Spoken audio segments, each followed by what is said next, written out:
naalala ko nung bata pa ako, yung bahay namin, sobrang lapit niya lang sa court. Doon ko na nakita na may potential ako sa paglalaro ng basketball. Thompson for three.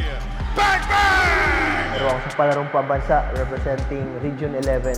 Daming coaches from Manila, different schools, UAAP, NCAA. And then doon ako napadpad sa Perpetual. MVP, Scotty Thompson all the way. Sobrang blessed na makapasok sa PBA and then Ginebra pa yung nag-draft sa akin. They select Scotty Thompson.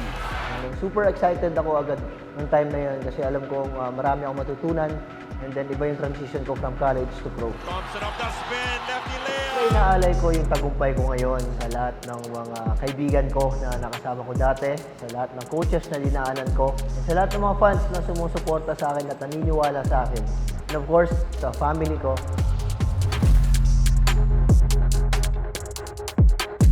Pinapasalamatan ko sila kung hindi dahil sa kanila, wala ako dito ngayon.